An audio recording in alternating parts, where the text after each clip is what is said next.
teman-teman, di video kali ini kami akan memaparkan materi tentang peluang kejadian saling asing dan kejadian saling bebas. Langsung aja yuk ke materinya. Baik, untuk selanjutnya kita akan belajar mengenai peluang kejadian saling asing. Di sini kita akan belajar bagaimana suatu kejadian itu dikatakan sebagai kejadian yang saling asing dan bagaimana cara penerapan kejadian yang saling asing itu di dalam kehidupan sehari-hari. Yang pertama kita akan belajar terkait definisi.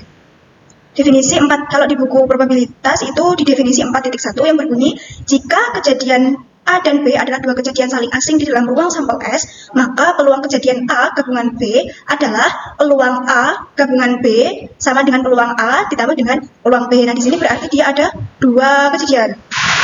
Untuk selanjutnya ada contoh soal supaya kita lebih memahami bagaimana penerapan peluang kejadian yang saling asing ini dalam kehidupan sehari-hari. Ya, di dalam soal disebutkan bahwa sebuah pabrik memproduksi 1000 unit barang per hari. Dari hasil inspeksi kualitas, hari ini diperoleh data sebagai berikut. Datanya yaitu jumlah barang dengan cacat ringan adalah 300 unit, jumlah barang yang cacat berat 100 unit. Barang tidak mungkin mengalami dua cacat sekaligus. Nah, ini berarti barang tersebut atau kejadian tersebut adalah suatu kejadian yang saling asing. Terus sisanya adalah barang yang masih dalam kondisi baik. Dan selanjutnya ada pertanyaan. Nah, yang pertama kita diminta untuk menentukan peluang sebuah barang mengalami cacat ringan dan juga barang yang mengalami cacat berat. Ini kita menghitung peluangnya nanti. Selanjutnya yang kedua, menentukan peluang sebuah barang mengalami cacat ringan atau cacat berat. Ini nanti kita bahas lebih lanjut di pembahasan. Yang ketiga, dari data tersebut dihitung perkiraan peluang barang dalam kondisi baik. Nah, yang keempat, berapa jumlah barang cacat dalam satu hari. Langsung saja kita ke pembahasan untuk lebih memahamkan terkait materi peluang kejadian yang saling asing. Penyelesaiannya, nah dari soal tadi itu diketahui NS atau ruang sampelnya secara keseluruhan yaitu 10.000. Nah, NA atau barang cacat ringan yaitu 300, sedangkan barang dengan cacat berat di sini saya simpulkan sebagai NB yaitu 100 unit. Selanjutnya kita akan menghitung peluang barang tersebut mengalami cacat ringan dan juga cacat berat. Nah, peluang cacat ringan yaitu rumusnya NA yaitu ini tadi barang yang mengalami cacat ringan yaitu 300 unit. Dibagi dengan NS atau keseluruhan ruang sampelnya yaitu 10.000 sehingga menghasilkan 300 per 10.000 yaitu 0,03. Nah, ini nanti tinggal kita menyesuaikan saja berapa NA yang ada di dalam soal. Mungkin ketika teman-teman menemukan persoalan yang berbeda, nah itu kita tinggal menyesuaikan saja. Selanjutnya kita akan mencari peluang barang mengalami cacat berat. Nah, di sini disimpulkan bahwa peluang barang cacat berat yaitu NB sebanyak 100 unit. Caranya yaitu dengan cara NB per NS 100 per 10. Hasilnya 0,01. Nah, jadi peluang cacat ringan dan cacat berat dari barang tersebut perharinya adalah 0,3 dan 0,1.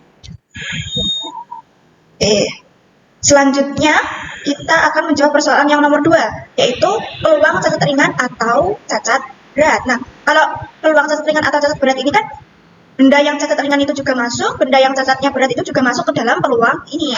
Jadi peluangnya itu menjadi peluang A gabungan B sama dengan peluang kejadian A atau kejadian itu barangnya itu cacat ringan dan peluang B yaitu barang tersebut mengalami cacat berat. Ini ya.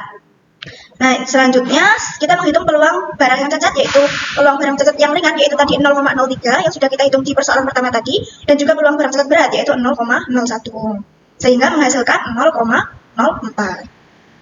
Nah, jadi peluang barang produksi pabrik cacat ringan atau cacat berat adalah 0,04.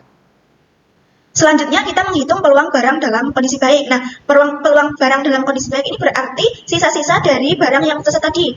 Nah, caranya itu kita tinggal mengurangkan saja. Kan peluang itu sebenarnya tidak boleh lebih dari 1 ya. Kalau lebih dari 1 itu namanya bukan peluang. Nah, maka dari itu cara menghitungnya yaitu 1 dikurangi dengan peluang barang yang cacat tadi. Barang keseluruhan baik cacat ringan maupun cacat berat. Sehingga menjadi 1 dikurangi peluang benda cacat yaitu 1 min 0,04 menghasilkan 0,96. Nah, jadi peluang barang produksi pabrik dalam kondisi baik adalah 0,96. Oke, selanjutnya persoalan yang nomor 4 kita diminta untuk menghitung jumlah barang yang cacat. Nah, ini mudah ya teman-teman. Kita tinggal menjumlahkan saja peluang jumlah barang yang cacatnya ringan dan juga cacatnya berat. Tadi di dalam soal sudah disebutkan bahwa jumlah barang yang cacat ringan ada 300 dan juga jumlah barang yang cacat berat ada 100. Di sini kita tinggal menambahkan saja 300 ditambah 100 yaitu 400. Nah, kesimpulan dari pertanyaan-pertanyaan tadi yaitu jadi peluang barang pabrik tersebut cacat ringan adalah 0,03, cacat berat adalah 0,01, peluang barang cacat adalah 0,04. Nah, peluang barang cacat ini itu gabungan yang cacat ringan ataupun barang yang cacat berat. Selanjutnya barang dalam kondisi baik yaitu 0,96. Ini tinggal sisanya saja tadi 1 dikurangi dengan jumlah peluang barang yang mengalami cacat. Selanjutnya yaitu jumlah barang yang cacat adalah 400 barang. Nah, ini kita tinggal menambahkan saja jumlah-jumlah barang yang cacat. Seperti itu. Nah, selanjutnya kita akan masuk ke peluang kejadian saling bebas. Nah, kalau tadi peluang kejadian saling asing, sekarang kita akan belajar terkait peluang kejadian yang saling bebas. Nah, apa sih perbedaan peluang kejadian yang saling asing dengan kejadian yang saling bebas? Nah, di sini kita akan membahas satu persatu. Mulai dari definisinya yaitu kejadian A dan kejadian B dikatakan saling bebas jika kejadian A tidak memengaruhi kejadian B. Kejadian saling bebas disebut juga sebagai kejadian yang independen. Secara matematis, kejadian saling bebas didefinisikan sebagai berikut. Nah, nanti sebelum masuk ke definisi yang lainnya, kita akan mengulik terlebih dahulu nih pernyataan ini. Kejadian A dan kejadian B dikatakan saling bebas jika A tidak mempengaruhi kejadian B. Maknanya itu, ketika kejadian A itu sudah terjadi, maka dia tidak akan mempengaruhi hasil dari kejadian B yang akan datang ataupun kejadian B yang sudah terjadi di sebelumnya. Sehingga mereka itu bisa dikatakan dua kejadian yang saling bebas atau tidak saling mempengaruhi. Kalau di sini disebut sebagai kejadian yang independen. Nah, untuk definisi selanjutnya akan dijelaskan oleh rekan saya. Baik, selanjutnya ada definisi 4.2.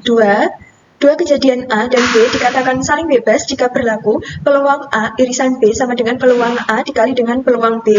Kemudian ada teorema 4.1 yang berbunyi, jika A dan B adalah suatu kejadian sedemikian sehingga peluang A lebih besar dari 0 dan peluang B lebih besar dari 0, maka A dan B dikatakan independen jika dan hanya jika salah satu kondisi berikut terpenuhi, yaitu peluang A dengan syarat B sama dengan peluang A atau peluang B dengan syarat A sama dengan peluang B. Berikut ada contoh soal. Contohnya, ibu ingin membeli buah-buahan di pasar sebanyak 15 buah, yaitu 9 buah mangga dan 6 buah jeruk. Dari 9 buah mangga tersebut, 3 diantaranya adalah buah yang kurang baik. Dan dari 6 buah jeruk, 2 diantaranya adalah buah yang kurang baik. Misalkan, A menyatakan kejadian terambil buah mangga, kemudian B menyatakan kejadian terambil buah baik. Tentukan yang pertama, peluang masing-masing kejadian dari peluang A, peluang B, dan peluang A irisan B. Yang kedua, buktikan bahwa kejadian A dan B saling bebas berdasarkan definisi 4.2. Yang ketiga, gunakan teorema 4.1 untuk membuktikan independensi, yaitu dengan menunjukkan bahwa peluang B dengan syarat A sama dengan peluang B, atau peluang A dengan syarat B sama dengan peluang A. Untuk penyelesaiannya, yang pertama kita buat dalam bentuk tabel akan memudahkan kita dalam memahami soal. Nah, di dalam soal tadi diketahui bahwa ada 9 buah mangga, dengan 3 diantaranya adalah buah yang kurang baik, sehingga terdapat 6 buah yang baik. Kemudian yang buah jeruk, diketahui ada 6 buah jeruk, dengan 2 diantaranya adalah buah yang kurang baik. Maka terdapat buah jeruk yang baik ada 4. Kemudian, total seluruh buahnya ada 15 buah. Yang pertama, kita tentukan peluang masing-masing kejadian dari peluang A, peluang B, dan peluang A irisan B. Peluang A menyatakan peluang kejadian mengambil mangga. Peluang A sama dengan NA dibagi dengan NS, di mana NS adalah jumlah buah mangganya. Jadi 9 dibagi dengan 15 sama dengan 3/5, di mana NS-nya ini adalah total keseluruhan buahnya. Kemudian peluang B sama dengan peluang kejadian mengambil buah yang baik. Nah, di dalam tabel ini, buah yang baik ada 6 buah mangga dan 4 buah jeruk. Maka NB-nya nanti adalah 6 ditambah dengan 4 sama dengan 10. Jadi peluang B sama dengan NB dibagi dengan NS sama dengan 10 dibagi 15 sama dengan 2/3. Kemudian peluang A irisan B menyatakan peluang mengambil mangga yang baik. Nah, dari tabel tadi itu kan ada buah mangga yang baik itu jumlahnya ada 6. Sehingga peluang A irisan B sama dengan 6 dibagi dengan 15 sama dengan 2/5. Jadi nilai peluang A sama dengan 3/5, peluang B sama dengan 2/3, dan peluang A irisan B sama dengan 2/5. Yang soal nomor 2, buktikan bahwa kejadian A dan B saling bebas berdasarkan definisi 4.2, di mana definisi 4.2 adalah peluang A irisan B sama dengan peluang A dikali dengan peluang B. Nah, di dalam soal nomor 1 ini kan sudah diketahui bahwa peluang A irisan B adalah 2/5, sehingga kita akan membuktikan yang peluang A dikali dengan peluang B, apakah hasilnya sama dengan peluang A irisan B. Kita hitung, peluang A dikali dengan peluang B sama dengan 3/5 dikali dengan 2/3 sama dengan 2/5. Karena hasilnya sama antara peluang A irisan B sama dengan peluang A dikali dengan peluang B, jadi terbukti bahwa kejadian A dan B saling bebas karena sesuai dengan definisi 4.2, yaitu peluang A irisan B sama dengan peluang A dikali dengan peluang B. Untuk soal yang nomor 3, gunakan teorema 4.1 untuk membuktikan independensi, yaitu dengan menunjukkan bahwa peluang B dengan syarat A sama dengan peluang B, atau peluang A dengan syarat B sama dengan peluang A. Kita hitung terlebih dahulu pada peluang B dengan syarat A sama dengan peluang B. Peluang B dengan syarat A sama dengan peluang A irisan B dibagi dengan peluang A, sama dengan 2/5 dibagi dengan 3/5. 3/5-nya ini kita pindah ruas sehingga menghasilkan 2/5 dikali dengan 5/3. 5-nya ini kita bisa coret sehingga menghasilkan 2/3. Kemudian yang peluang A dengan syarat B sama dengan peluang A dengan syarat B sama dengan peluang A irisan B dibagi dengan peluang B. Yang membedakan antara peluang A dengan syarat B dengan peluang A dengan syarat B adalah di pembaginya.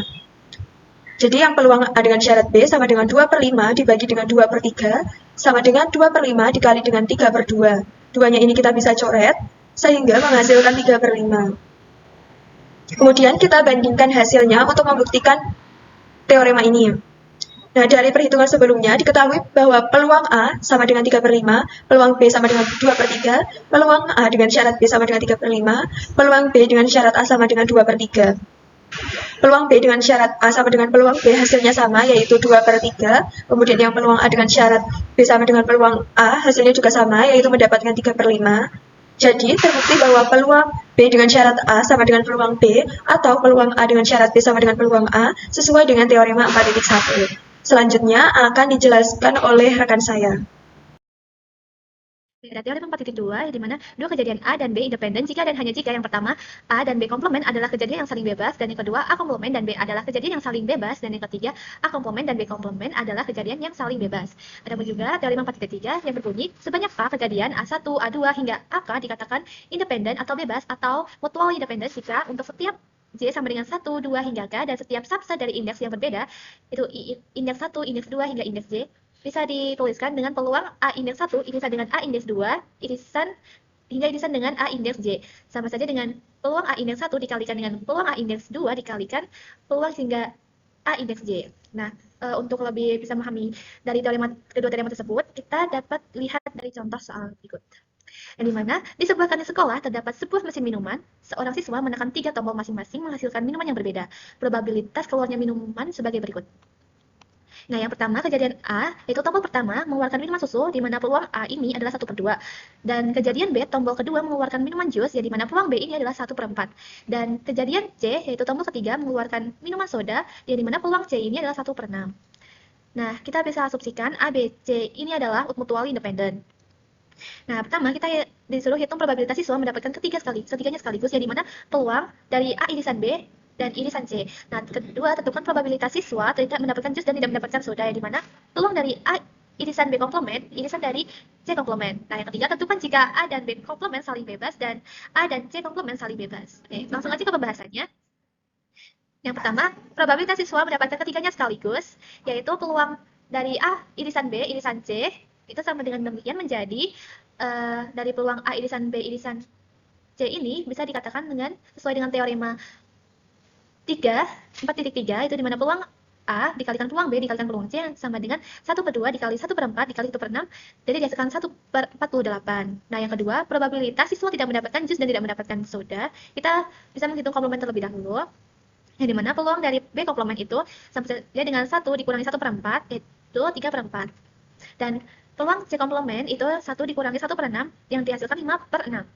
Nah, dengan demikian menjadi dari peluang A irisan B komplement, irisan C komplement itu bisa dikatakan jadi peluang A dikali peluang B komplement dikali peluang C komplement itu sama saja dengan 1/2 dikali 3/4 dikali 5/6 sama dengan 15/48 dan bisa disederhanakan menjadi 5/16. Nah, untuk yang ketiga, itu tentukan jika A dan B komplement saling asing, A dan C komplement saling asing.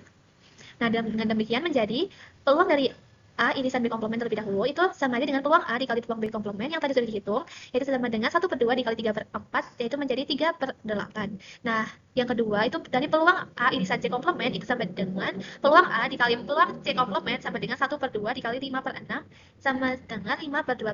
Oke teman-teman, ini beberapa latihan soal dari kami untuk menguji pemahaman kalian.